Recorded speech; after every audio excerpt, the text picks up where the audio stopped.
Hai guys, welcome back to my YouTube channel, Deviani Wijaya.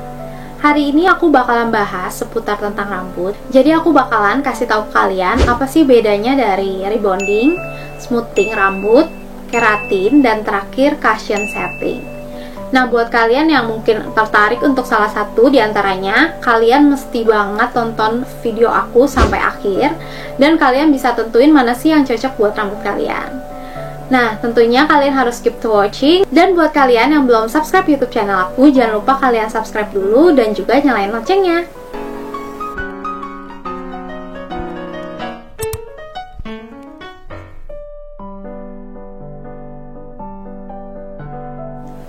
Nah, untuk ketiganya dari rebonding, smoothing, dan juga keratin, ini memiliki fungsi yang sama ya guys. Jadi dia tuh untuk meluruskan rambut. Terus untuk si cushion setting ini, dia beda sendiri. Jadi dia itu atasnya itu bisa dilurusin dan bawahnya itu bisa dikeriting atau dibuat gelombang gitu guys.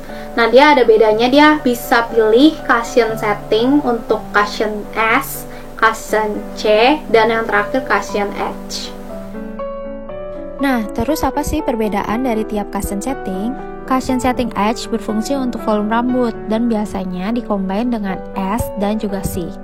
Cushion setting HC memberikan kesan masuk seperti hair blow rambut ya guys, sedangkan cushion setting S itu memberikan kesan gelombang seperti curling iron, dan untuk double S ini lebih gelombang lagi dari HS. Untuk triple S ini jauh lebih gelombang dibandingkan keduanya.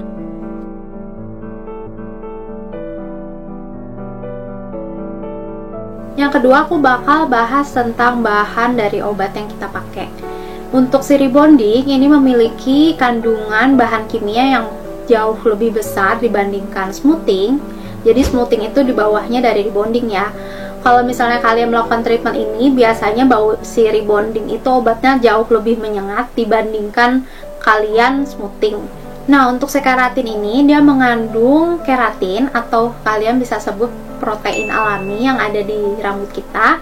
Nah, fungsinya apa sih? Kalau misalnya protein alami yang di rambut kita itu nggak ada, rambut kita itu bakalan rusak. Jadi pas kita melakukan treatment keratin, si keratin ini bakalan kayak ngisi ulang protein yang ada di rambut kita yang hilang, seperti itulah. Nah, terus sedangkan untuk si cushion, dia obatnya itu bahan kimianya agak mirip kandungannya dengan si smoothing.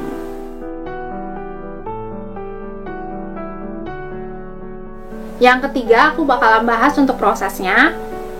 Untuk rebonding dan smoothing, dia memiliki proses yang sama. Jadi proses pertama itu dikeramas, kemudian diberikan obat, kemudian dikeramas lagi, dilurusin, dicatok. Kemudian dia ada step keduanya semacam netral. Jadi kalau misalnya rambut kita udah dikasih obat dan panas, terus dinetralin itu agak ada sensasi dingin-dingin atau kayak bikin rambut kita lebih calm. Nah, terus yang terakhir dikeramas lagi, setelah didiemin, terus dicatok lagi. Sedangkan untuk si keratin, dia nggak ada step keduanya atau netral. Jadi dia cuma kalian dikasih obat keratin, terus didiemin, dilurusin, dan dicatok. Nah, untuk si cushion setting ini juga agak berbeda. Jadi dia dikasih obat setelah dikeramas, terus setelah itu dia bakal di roll biasanya, dan abis itu dikeramas lagi, kemudian dicatok bagian atasnya dan bawahnya itu akan diputer-puter aja, biasanya sih kayak gitu. Tapi ini tergantung ya, tergantung kalian pilih cushion S, cushion C, atau cushion H. Untuk waktu yang digunakan ini sama ya guys, sekitar 3-5 jam.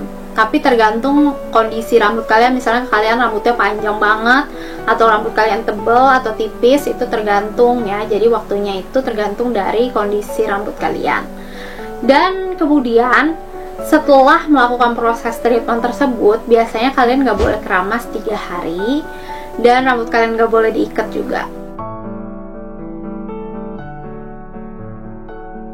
Selanjutnya untuk dari hasilnya, si rebonding ini hasilnya bakal lurus banget, kemudian rambut kalian bakal lebih shiny, tapi lebih kaku dan ujungnya biasanya lancip banget sampai lurus.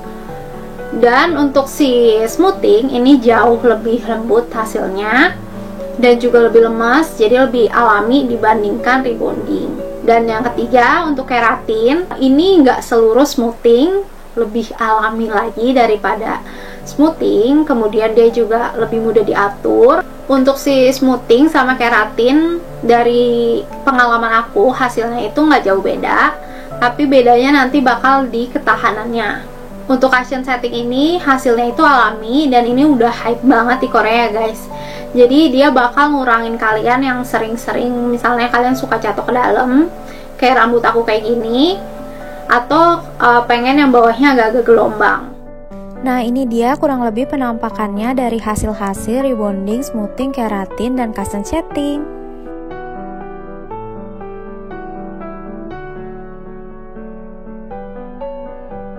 Nah, kemudian untuk ketahanan lamanya, di rebonding ini paling tahan lama, biasanya sekitar 1 tahun sampai 1,5 tahun. Bahkan kadang-kadang kalau misalnya aku dulu tuh rebonding, itu sampai rambutnya digunting pun itu masih lurus guys. Cuma nanti rambut yang numbuh di atasnya, dia bakal kelihatan banget garisnya gitu.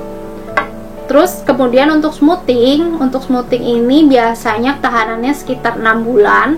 Dan untuk keratin ini biasanya ketahanannya cuma sekitar 3 bulan. Dan ini sama dengan cushion setting. Nah, tapi untuk ketahanannya sendiri ini tergantung kalian cara treatmentnya nanti kayak gimana. Jadi misalnya kalian cushion setting nih, terus kalian keramasnya asal-asalan, dan biasanya itu kalau cushion setting bawahnya itu kalian mesti dirapihin lagi, kalau nggak berantakan udah. Kalau misalnya kalian nggak bisa ngerapihinnya, biasanya bakalan cepet nggak tahan lama seperti itu. Buat kalian yang udah rebonding, smoothing, misalnya smoothing terus kalian sering catok-catok lagi, itu juga kalian harus kirin lagi karena rambut kalian bakal cepet rusak dan biasanya obatnya juga bakal gak tahan lama. Kemudian untuk price ini tergantung dari kondisi rambut kalian dan pemakaian obat yang dibutuhkan nanti saat pengerjaan guys. Nah, misalnya rambut kalian panjang, berarti obatnya juga butuh lebih banyak dan itu harganya jadi lebih mahal. Tapi untuk rebonding sendiri, ini aku udah lupa kisarannya berapa karena sekarang itu udah jarang banget kalau kalian temuin di salon-salon dan adanya itu smoothing. Nah, untuk smoothing sendiri biasanya seaku ini kisarannya itu sekitar 600.000 sampai 1 juta. Kemudian untuk keratin ini harganya di atas dari smoothing, biasanya itu sekitar 700 sampai 1,5 juta. Untuk cushion setting sendiri ini harganya yang paling mahal yaitu sekitar 2 juta sampai 3 jutaan, bahkan bisa lebih guys.